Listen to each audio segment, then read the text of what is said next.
ये बहुत गौरव की बात है। आज पेशा कानून के माध्यम से और हम अपने आप को मजबूत करें।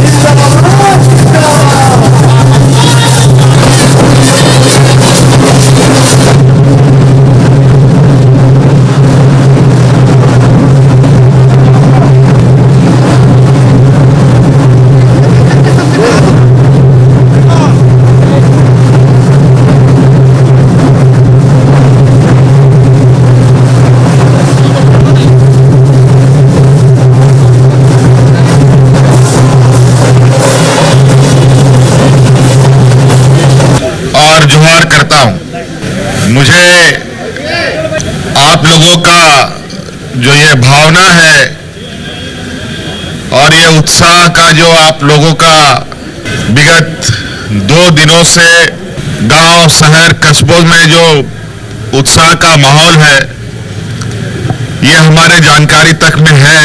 क्योंकि आप सबको मालूम है, झारखंड और यहाँ के आदिवासी, मूलवासी और यहाँ के जल जंगल जमीन, यहाँ की हमारी संस्कृति, सभ्यता को लेकर हमारे पुरखों ने कितना संघर्ष किया। समय समय पर कई नियम, कायदे, कानून बने। कई कायदे, कानून कुछ हमारे हक में रहा, कई ऐसी चीजें रही जो हमारे विरोध में भी रहा। और जो हमारे विरोध में रहा, उसका भी पुरजोर झारखंड के सपूतों ने किया। हमारी संस्कृति, सभ्यता, जल जंगल जमीन को बचाने के लिए ना जाने हमारे कितने लोग बलिदान हुए, कितनों को फांसी चढ़ा दी गई, कितनों को गोली मार दिया गया, ना जाने कितने लोग जेल में खटकर उनकी जानें चली गई। लेकिन झारखंड में संघर्ष का दौर कभी खत्म नहीं हुआ। अंतोगत्वा हमारे पूर्वजों ने, हमारे अग्रणी नेताओं ने अलग राज्य की परिकल्पना की और वो भी एक लंबा लड़ाई चला।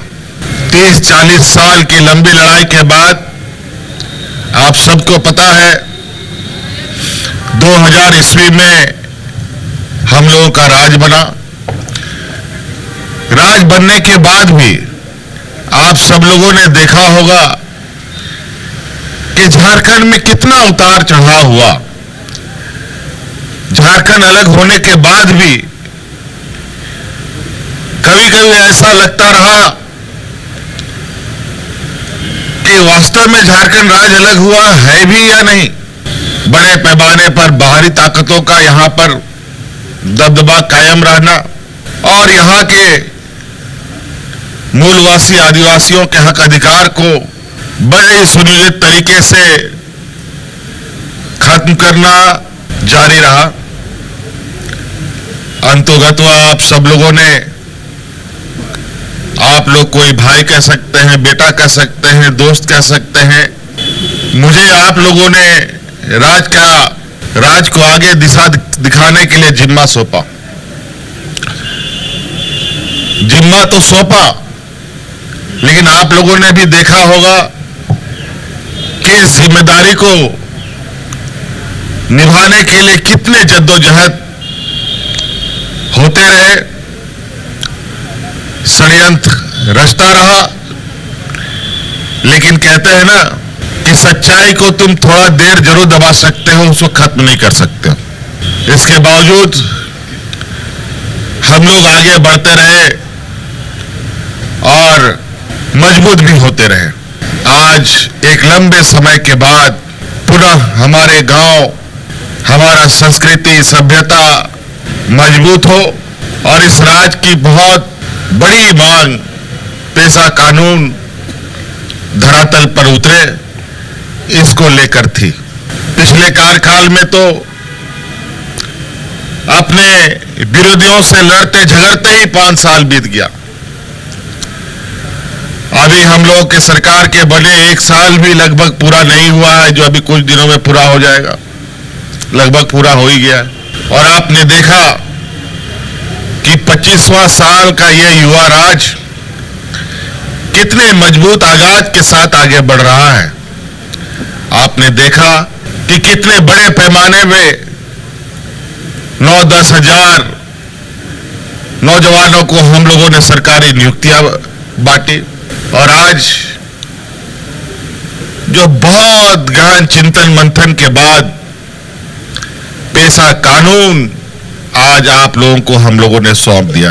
हेमंत सोरेन जिंदाबाद जिंदाबाद आज हेमंत सोरेन जिंदाबाद जिंदाबाद आज ये जरूरी है, कानून जिसके लिए बने उसको इस कानून की जानकारी हो, तभी इस कानून का सार्थक होते हमें दिखाई देगा। यहां बहुत सारे पुलिसिया कानून है, प्रशासनिक कानून है, संविधान है, लेकिन बहुत कम लोगों को ये चीजों की जानकारी है। और नतीजा ये होता है, हम लोग चालाक चतुर लोगों से ठगे जाते हैं। इसलिए ये जरूरी है कि हमारा हर एक झारखंडी भाई हमारे लिए बनाए जा रहे हैं नीतियों के बारे में उसको जानकारी हो। आप सब पढ़े लिखे नौजवान हैं, कोई बहुत अच्छा शिक्षा के क्षेत्र में है, कुछ कम है, लेकिन आगे पीछे कहीं ना कहीं आप लोग चीजों को बेहतर समझ सकते हैं। मेरा आप लोगों से आग्रह होगा कि ये सरकार के स्तर पर जो होना है सो होगा, लेकिन हमारा भी एक झारखंडी नागरिक होने के नाते, एक मूलवासी आदिवासी का गौरव पाने वाले हम सब की भी एक जिम्मेवारी है कि इन बातों को गांव तक लेके चले। नहीं तो बहुत सारे लोग आज भी उन चालाक चतुर लोगों के षड्यंत्र में गिरफ्त है। आज के दिन में भी बड़े पैमाने में हमारे आदिवासी भाइयों को ठगा जा रहा है, छला जा रहा है। इसीलिए आप जब तक साथ नहीं देंगे, ये कायदा, ये कानून किताबों में ही लिखा और किताबों में ही समाप्त हो जाएगा। ये बहुत गौरव की बात है। आज पेशा कानून के माध्यम से और हम अपने आप को मजबूत करें और जो हमारा हक अधिकार है वो हम तक पहुंचे। और आप सबको मालूम है, हमने पहले भी कहा है कई बार, एक बार नहीं सैकड़ों बार कहा है, हमारी सरकार गांव की सरकार है। ये राज्य तभी मजबूत हो सकता है जब हमारा गांव मजबूत होगा। गांव को हर हाल में हमें मजबूत करना है। अलग अलग माध्यमों से, अलग अलग तरीके से हम गांव के तक नजर पहुंचाने का प्रयास करते हैं, लेकिन कई चीजें छूटती भी हैं साथ में।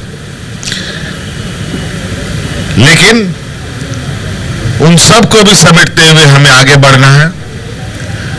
आज आपके इस उत्साह को लेकर,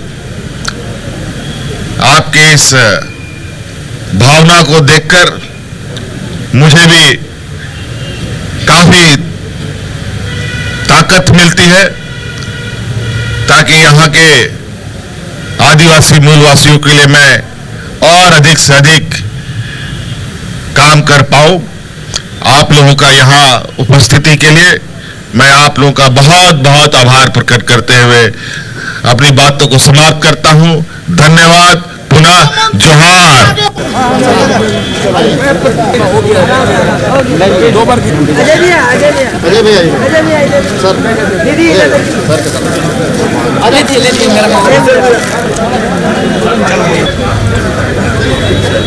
अजय भैया